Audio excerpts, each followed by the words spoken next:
Kryes socialisti Edi Rama në mbledhjen e grupit parlamentar të PS shpalli nisjen e një reforme kushtetuese që parashikon uljen në 100 të numrit të deputetëve në kuvend. Ai tha se opozita sheh ëndra në beze për rrëzimin e tij dhe se nuk duhet tolerohet hedhja e baltës dhe pegmarrja e parlamentit. Gazeta Politico shkruan se Brukseli po diskuton planin për një BE me 2 nivele, ku antarët e rinj mos kenë të drejtë vote. Rama e quan këtë një ide të mirë, ndërsa shpreh se Shqipëria është gati të antarësohet edhe pa patur të drejtën të dërgojë komisionerin e vet në BE. Kryetari PD-s thot se pas sulmit të hakerimit të sistemeve të SPAK qëndron Rama. Në prag të nisjes së sesionit të ri kuvendor ai tha se bashkëpunimi i PD-s për reformën territoriale dhe zgjedhore do të varet nga dorëheqja e kryeministrit. Pas heratisjes së Altin Docit, gjykata lën qelish drejtorin e burgut të Durrësit Indrit Sërloj me akuzën e shpërdorimit të detyrës. Po me të njëjtën akuzë u la në arrest shtëpie mjekja e këtij institucioni.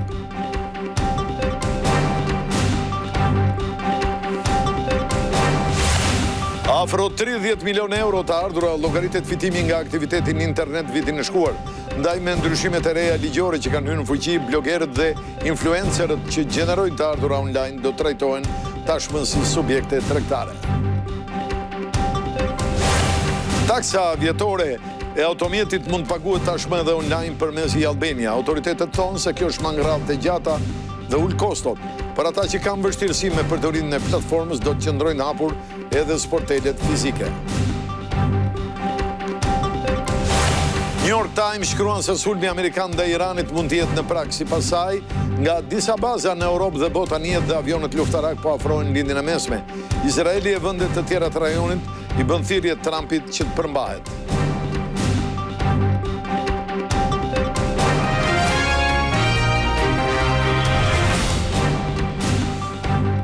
Zonja dhe zotërimi mbrëma, mirë se erdhët këtu në televizionin Klan. Në këto momente ne po nisim edicionin e lajmeve të orës 19:30. Kryes socialisti Edi Rama në mbledhjen e grupit parlamentar të Partisë Socialiste shpalli nisjen e një reforme kushtetuese e cila parashikon uljen në 100 të numrit të deputetëve në kuvend. Ai tha se opozita sheh ëndra në beze për rrëzimin e tij dhe nuk duhet të tolerohet pengmarrja e parlamentit, ndërsa reformat për procesin e integrimit do të jenë në fokus të sesionit kuvendor. Edi Rama mblodhi të 83 deputetët e grupit parlamentar së bashku me kabinetin qeveritar vetëm 3 ditë përpara nisjes së sesionit të ri parlamentar për t'u folur për fokusin kryesor ku do të duhet të përshëndrohet e gjithë puna dhe energjia e shumicës, ligje që kërkohen për antarësimin në Bashkimin Evropian. Rëndësinë e këtij procesi Rama thot me siguri që nuk e din edhe vet disa prej deputetëve të kësaj mazhorance. Akoma sot edhe brenda nesh e lëre pastaj në opinionin publik nuk ka një kuptim të qartë për çfarë do të thotë përmbushja e kushteve për të dalë me sukses nga procesi i negociatave.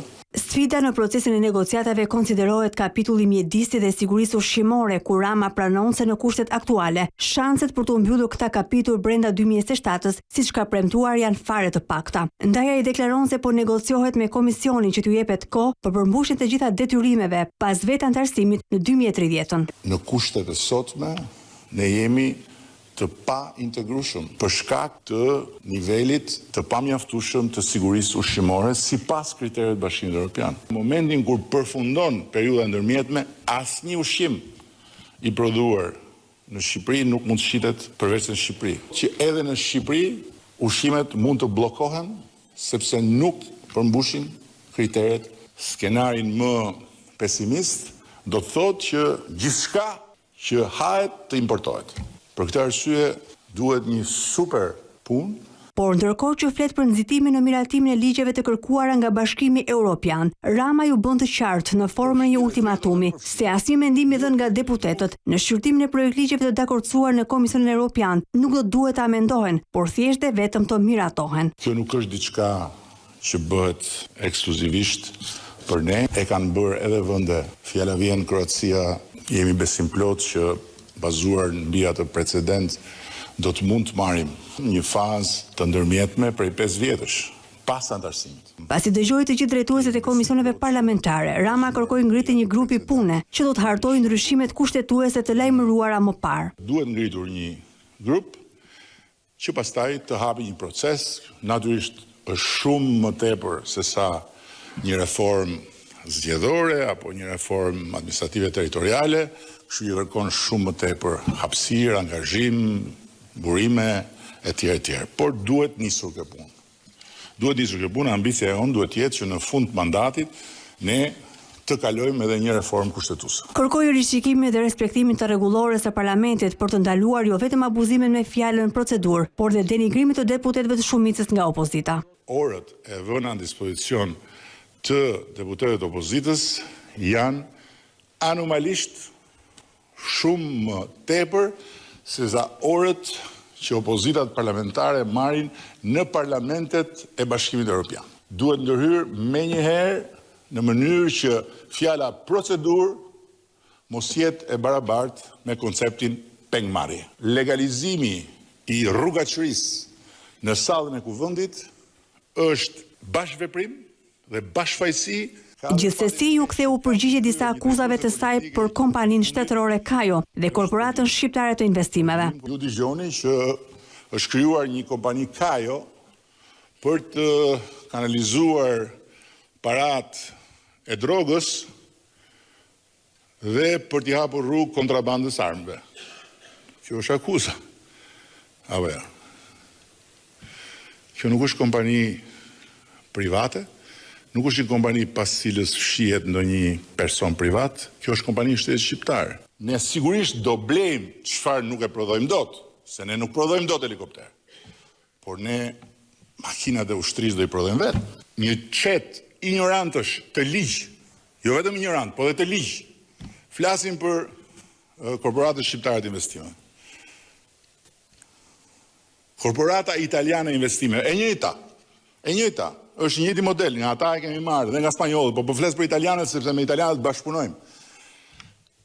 Ka 460 miliard euro asete vlerë. Fjalimin e mbylli po me opozitën dhe shpresat e saj për të ardhur në pushtet. Ne nuk jemi në pikën tonë më të lartë, si që ishim me njëherë pas zgjedhjeve, ata janë daha më keq se që ishin mbas zgjedhjeve, ku sigurisht ata fituan, po në fakt humbën. Gazeta Politico shkruan se Brukseli po diskuton planin për një BE me 2 nivele ku antarë të rinj të mos kenë të drejtë të plotë vote. Kryeministri Edi Rama e quan këtë një ide të mirë, ndërsa shprehet se Shqipëria është gati të antarësohet edhe pa patur të drejtën të dërgojë komisionerin e vet në BE. Debati më i ri në gjirin e Bashkimit Evropian dhe kandidatëve për të bërë antar të Unionit është nëse këta të fundit do duhet të antarësohen me të drejta të plota, apo nëse do duhet i kenë të kufizuara këto të drejta kur vjen fjala te vendimmarrja. Gazeta Politico në një shkrim ku analizohet plani me 2 nivele përfaqësimi në familjen europiane, ka pyetur disa nga përfaqësuesit e vendeve kandidate për qëndrimin që kanë lidhur me këtë plan, përfshirë këtu edhe kryeministrin shqiptar Edi Rama. Rama, i cili ka vendosur një objektiv të qartë qeverisë së tij për të antarësuar Shqipërinë deri në 2030 në Bashkimin Evropian, është një nga mbështetësit e fortë të heqjes dorë nga disa të drejta që të jep të qenit antar. Ai ka thënë Politikos se i duket ide e mirë që Shqipëria për një periudhë kohore të mos ketë asnjë komisioner të veti në Bruksel. Shqipëria nuk donte të sfidonte vullnetin e antarëve të mëdhenj themelues si Franca dhe Gjermania. Në fund të fundit janë të rriturit në familje që marrin vendimet e rëndësishme. Avantazhi i antarëve më të vegjël të Bashkimit Evropian është se nëse vendet më të mëdha gabojnë, nuk është faji antarëve të rinj. Por jo të gjithë vendet kandidate mendojnë njësoj si Rama. Disa këmbgulin thot Politico për të marrë përfitimet e plota të bllokut, ndërsa të tjerë janë të kënaqur vetëm që të jenë pjesë e tryezës. Moldavia për shembull është gati të marrë angazhimet plota që me ulje në tryezë, ndërkohë që të njëjtin qëndrim ka shprehur dhe presidenti i Ukrainës, Volodymyr Zelenski. Nëse flasim për antarësimin në BE, ai duhet të jetë i plot. Plani në lidhje me të drejtat e reduktuara të votës u propozuar në fund të vitit kaluar nga zyrtar dhe qeverit pro Bashkimit Evropian. Komisionera për zgjerimin Marta Kos ka deklaruar se propozimet konkrete do të paraqiten brenda shkurtit ose marsit dhe ka të ngjartë të diskutohet në samitin e ardhshëm të Këshillit Evropian. Kryetari i Partisë Demokratike thotë se pas sulmit të hakerimit të sistemeve të SPAK-ut është Edi Rama. Në prag të nisjes së sesionit të ri parlamentar, ai tha se bashkëpunimi i PD-s për reformën territoriale dhe atë zgjedhore varet nga dorëheqja e kryeministrit.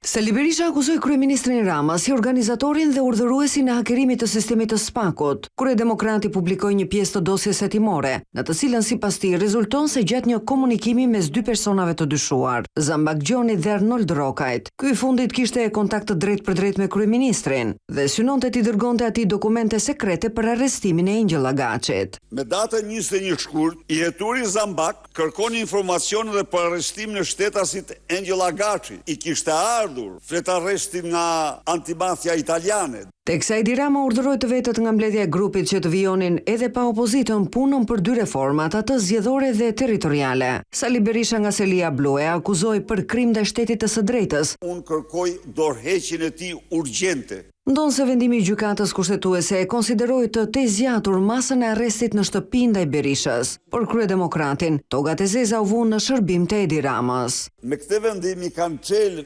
rrugën mbështetjes për Lubin dhe ministrat të cilët mund dënohen për krime monstruoze dhe korrupsion. Janë treguar një seksion politik i Partisë së Krimit ashtu siç janë. Në orët e pasdites Berisha kërkoi nga krerët e degëve mobilizim maksimal për protestën kombëtare të 24 janarit. Është koha e guximtarëve, e idealistëve. Bota e pret me kohë këtë protestë. E krahas protestës, kryedemokrati kërkoi nisjen nga puna për riorganizimin e partisë, duke paralajmëruar përjashtime për çdo tradhtar të brendshëm.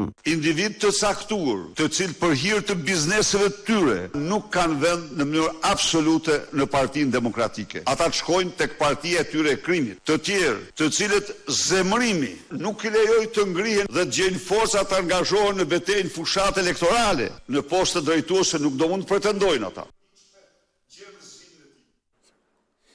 Kryeministri Edi Rama e konsideron të pabesueshëm debatin e hapur nga mediat në Greqi lidhur me një batutë të bërë prej tij gjatë samitit në Abu Dhabi. Ai thotë se fjala e tij është nxjerrë nga konteksti dhe po përdoret në mënyrë abuzive nga qarqet nacionaliste greke. Nice to see you, Eddie. Asian and Italian. Rama, but Edi Rama. Ju jeni grek apo jo? Prandaj na keq shqiptuat emrat. E dim këtë sepse jemi fqinj, kështu që ju njohim shumë mirë. Ju prireni të nënvlerësoni pak njerëzit. Mendoni se keni monopolin e filozofisë dhe jeni trashëgimtar të Platonit dhe Aristotelit, por nuk jeni. Aristotle, but you are not. Kjo batutë e kryeministrit në samitin e Abu Dhabit, bërë me moderatorin me origjinë greke të panelit ku ai mori pjesë, ka shkaktuar një debat të vërtet në shtetin fqinj, të ndjeshëm sikurse Rama tha për paraardhësit e tyre filozof, gazetarët greke kanë cilësuar si sulm të paprovokuar këtë shaka të kryeministrit shqiptar me John Defterios, edhe pse vetë ky i fundit e priti ato me humor. Kryeministri Rama ka reaguar në rrjetin social X për lajmet e publikuara në mediat greke, por edhe për deklaratat e bëra nga ndonjë politikan në Athinë, duke shpjeguar se ishte thjesht humor dhe jo deklaratë tendencioze. Është e pabesueshme që një fjali e thënë me humor të shkëputet totalisht nga konteksti dhe të kthehet në polemik publike me pathos nacionalist, gjë që fatkeqësisht në Athinën mediatike ndodh shpesh. Greqia është një vend për të cilin unë ushqej ndjenjat më pozitive, që populli grek është për mua një fqinj i pazëvendësueshëm dhe vëlla i patjetërsueshëm i popullit shqiptar dhe që për kryeministrin e Greqisë ushqej një respekt të veçantë. Por pa i shërdor nga ironia, Edi Rama reagimin e mbyll duke thënë se askush, ndër të shqetësuarit apo të lënduarit me humorin e tij, nuk duhet i kërkojë që kush shkruan e flet greqisht me pathosin nacionalist të lartë përmendur, t'i shoh ata si pasardhës të Platonit dhe Aristotelit.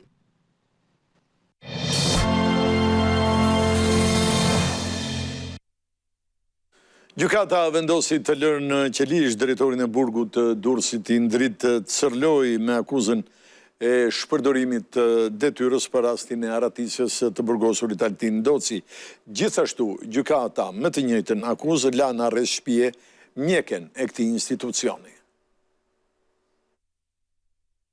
2 ditë pas shkarkimit nga detyra e drejtorit të burgut të Durrësit, Indrit Cërloj është vënë në pranga për aratisin e të burgosurit Altin Doci. Arrestimi i tij u bë me vendim gjykate pas kërkesës të prokurorisë të Durrësit, pas hetimit të shërbimit të kontrollit të burgjeve që referoi materialet për shpërdorim detyre ndaj ish drejtorit të JVP Durrës. Por Cërloj nuk është i vetmi arrestuar, pasi në pranga përfundoi edhe mjekja e burgut të Durrësit, Ylfete Sema. Edhe kjo e fundit është referuar po për të njëjtën vepër penale. Gjykata e dha masën arrest shtëpie. Me arrestimin e tyre shkon në 11 numri i zyrtarëve të burgut të Durrësit, që vjen në pranga për arratisin e Altin Docit nga Spitali Rajonal i Durrësit. 39 vjeçari ishte transportuar në të spital për të kryer disa kontrolle shëndetësore, por dërgimi i tij nga burgu i Durrësit rezultoi të ishte kryer në shkelje të procedurave standarde. Ndonse hetimet vijojnë, dyshimet e prokurorisë dhe SHKB-s janë se arratisja ka qenë mirë organizuar nga Altin Doci, ndaj po verifikohen kontaktet e tij të fundit, gjatë qëndrimit në ambientet e paraburgimit të Durrësit. SPAK ka mbyllur hetimet dhe i ka komunikuar akuzat 10 të arrestuarve për trafik ndërkombëtar droge. Bëhet fjalë për grupin kriminal të cilët sillnin kokainë nga Amerika Latine përmes lëkurës së gjellit. Prokuroria e posaçme përfundoi hetimet dhe është duke ju komunikuar akuzat zyrtare për trafik droge 10 arrestuarve që fusnin kokainë në Shqipëri përmes lëkurës së gjellit. Ata dyshohen nga SPAK se janë pjesë e një grupi kriminal të cilët sillnin kokainë nga Amerika Latine dhe ekstraktonin në vend duke ngritur edhe laborator të posaçëm. Mes të akuzuarve janë edhe 3 shtetas të huaj, 2 kolumbian dhe 1 nga Venezuela, ndërkohë SPAK ka ndardosur në një procedim më vete për persona të tjerë ende të pa identifikuar. Në nëntor të 2024, SPAK lëshoi 10 masa sigurimi pasi kishte përgjuar dhe vëzhguar për afro një vit antarë të këtij grupi, të cilët, duke përdorur një kompani private të importit të lëkurës së gjettit, përzienin në të lëndën narkotike. Gjatë kontrolleve në ato kohë u gjetën 3 ambiente, një në qerek të Krujës, i përshtatur për laborator ekstraktimi dhe 2 të tjera në Tiranë dhe Durrës. Të akuzuarit gjatë hetimeve paraprake kanë mohuar përfshirje në trafikun e drogës. Në mbyllje të kursit të trajnimit të agjentëve të BK-s nga ana e FBI-s e ngarkuara me punë Shteteve të Bashkuara në vendin tonë, tha se po ndjek me këmbgulje prioritetin e presidentit Trump për luftë kundër trafikut të narkotikëve. Ajo tha se bashkëpunimi i grupeve kriminale shqiptare me ato të Amerikës Latine përbën një rrezik për sigurinë dhe ekonominë e Shqipërisë. E ngarkuara me punë në Shqipëri, Nancy Van Horn thot se SBA-t do të ndihmojnë në forcimin e institucioneve shqiptare që luftojnë krimin e organizuar dhe trafikun e narkotikëve. Në fjalën e mbajtur në përfundim të trajnimit që agent të FBI-s i bën hetuesve të Byros Kombëtare të Hetimit, ajo tha se lufta ndaj drogës është një prioritet i qeverisë së Trump në mënyrë që të luftonte organizatat kriminale. Ne do të ndjekim me këmbgulje prioritetet e presidentit Trump në Shqipëri, duke e forcuar institucionet që luftojnë krimin organizuar dhe trafikun e narkotikëve, si SPAK-u, BKH-ja dhe Akademia e Sigurisë. Shtoi se përfshirja e grupeve shqiptare në trafikun e kokainës me kartelet e Amerikës Latine është rrezik për ekonominë e vendit. Rrjetet kriminale përfshir grupet shqiptare që bashkëpunojnë me kartelet e Amerikës Latine të përmendura nga sekretari Rubio, përbëjnë kërcënime të konsiderueshme për sigurinë dhe përparimin ekonomik të Shqipërisë, përmes aktiviteteve si trafiku i drogës dhe pastrimi i parave. Në këtë takim ku përfundoi trajnimi mbi analizimin e celularëve të pranishëm, ishin edhe kreu i SPAK, Klodian Braho, dhe ai i BKH-s, Joni Keta. Një person në humbi jetën dhe 3 të tjerë mbetën të plagosur gjatë një aksidenti që ndodhi në mbikalimin e Dajlanit në Durrës. Shoferi rezultoi i dehur ndërsa makina për shkak të shpejtësisë së madhe çau barierat dhe fluturoi për rreth 50 metra duke përfunduar në një dyqan lulesh. Një aksident tragjik me 1 të vdekur dhe 3 të plagosur ndodhi mbrëmjen e djeshme në mbikalimin e Dajlanit në Durrës. Viktim mbeti 18 vjeçaria Vikena Greku, e cila udhtonte si pasagjere në makinën që drejtohej nga 26 vjeçari Arbër Xhaxhaj nga Fieri, i cili mbeti i plagosur. Të lënduar mbetën gjithashtu edhe Alfred Murataj dhe Taulan Teta, të cilët ishin këmbësor.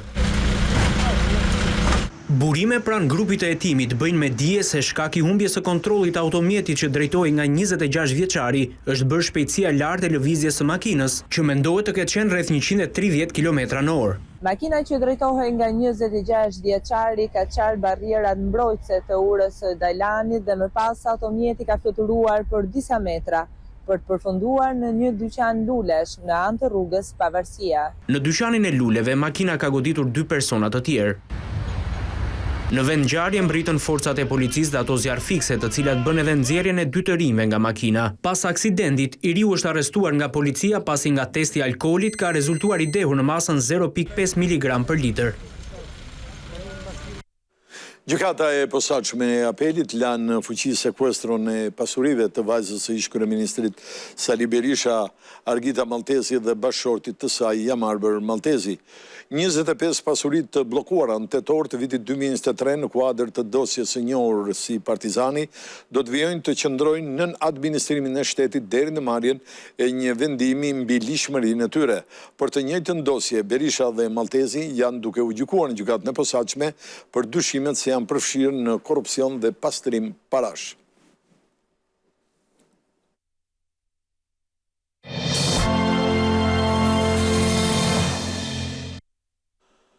Formalizimi i aktivitetit ekonomik në internet hyn në fuqi me ndryshime të reja ligjore. Kështu, blogerët dhe influencerët që gjenderojnë të ardhura online do të trajtohen tashmë si subjekte tregtare me detyrimin për deklarimin dhe transparencën fiskale. Formalizimi i aktivitetit ekonomik në internet po hyn në një fazë të re. Ligji parashikon që blogerët, influencuesit dhe krijuesit e përmbajtjes të publikojnë në faqet e tyre online të dhëna identifikuese si numri i NIP-it, emri i subjektit, adresa dhe numri i kontaktit. Në rast mos respektimi, administrata tatimore dërgon fillimisht një njoftim zyrtar dhe nëse brenda 15 ditëve subjekti nuk merr masa, do të kërkohet bllokimi i përkohshëm i faqes së internetit përmes së cilës ushtrohet aktiviteti. Do duhet kishte ndodhur më parë. Kemi disa artistë ose influencera që i kanë paraprirë këtij ligji, janë regjistruar, që u identifikuar me një NIP ose numër identifikimit person të tatueshëm, ai e ka më të lehtë ti raportoj këto të ardhura. Kontrollet e kryera gjatë vitit të kaluar treguan për masa të konsiderueshme informalitetin e ekonomisë digjitale. Sipas të dhënave zyrtare për vitin që lan pas, vetëm 100 profile në rrjetet sociale kanë gjeneruar mbi 33 milion euro të ardhura. Realisht janë tek fasha nga 0 deri në 10 milion. Si nipte kanë mundësinë që t'ju njihen shpenzimet e tyre dhe fitimi i tatueshëm ju tatohet nga administrata tatimore. Autoritetet bëjnë të ditur se monitorimi i aktivitetit online do të vijojë edhe më tej, ndërsa subjektet që gjenerojnë të ardhura përmes internetit ftohen të përshtaten me rregullat e reja për të shmangur penalitetet. Taksa vjetore e automjetit tashmë mund të paguhet online përmes e-Albanias. Autoritetet thonë se kjo shmang radhët e gjata dhe ul kostot për qytetarët. Për ata qytetarët të cilët nuk din ta përdorin platformën, do të qëndrojnë hapur sportelet fizike.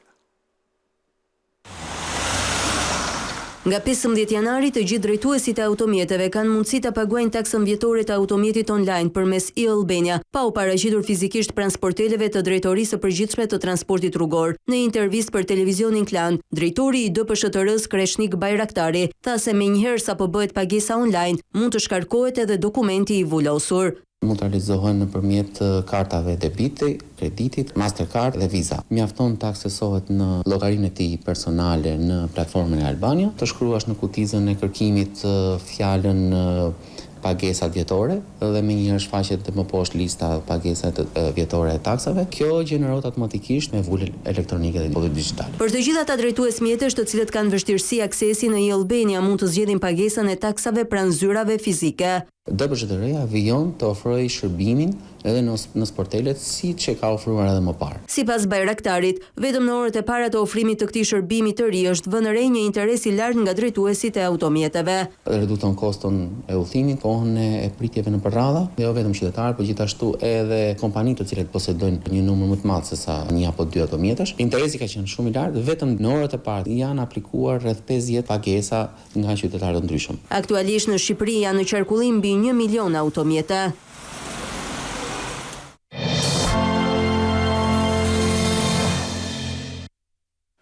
E përditshmja amerikane New York Times shkruan se sulmi amerikan ndaj Iranit është në prag dhe si shembull ata bien lëvizjen e disa anijeve dhe disa avionëve nga baza të ndryshme amerikane në Europë dhe në përbot që po afrohet, thot New York Timesi, në lindjen e mesme.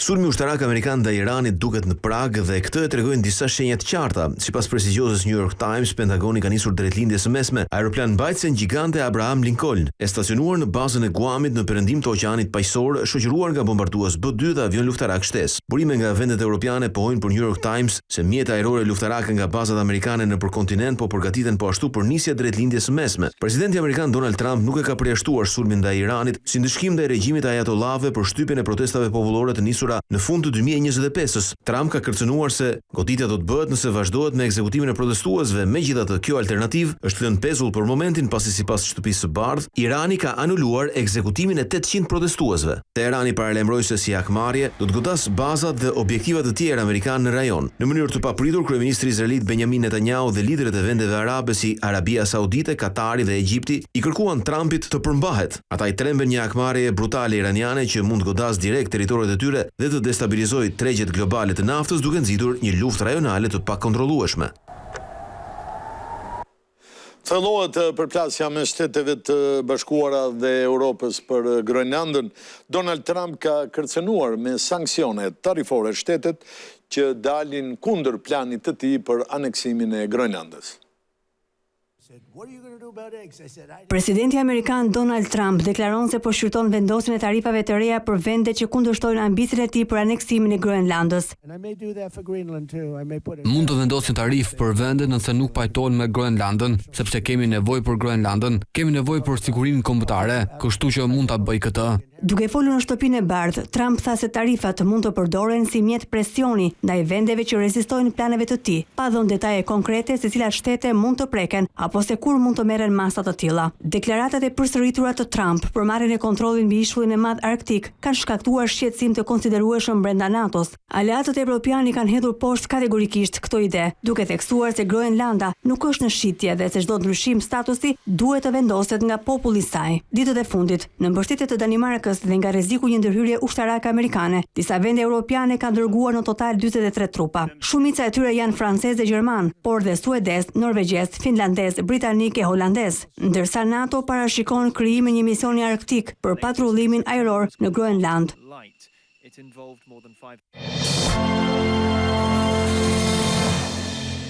Stadiumi i Gramshit po rinovohet, punimet i pa nga afër presidenti i Federatës Armand Duka i tha se do të jetë një stadium i kategorisë 2 të UEFA-s. Në stadiumin e Gramshit ka nisur puna për rinovimin e tij. Investimi është i Federatës Shqiptare të Futbollit dhe Bashkisë. Kreu i FSHF-s Armand Duka tha se ky stadium mund të presë edhe ndeshje ndërkombëtare, si turet e para të kupave të Europës apo kombëtare moshash. Për të inspektuar punimet e ndërtimit të stadiumit, të këtij mini stadiumi, modest por modern, i bukur, i cili plotëson gjitha kushtet për organizimin e ndeshjeve jo vetëm kampionatit kombëtar shqiptar, por edhe internacionale deri në një lloj niveli, pra një stadiumi kategorisë 2. Ndërhyrja do të prek ndërtimin e tribunës së re qendrore, dhomat e zhveshjes, ambiente ndihmëse dhe vendosja e tapetit me bar artificial. Qëllimi i FSHF-s është zhvillimi i futbollit kudo në Shqipëri. Këtu përfunduam këtë edicion lajmesh, zonja dhe zotërinj, ju faleminderit për vëmendjen. Mirupafshim.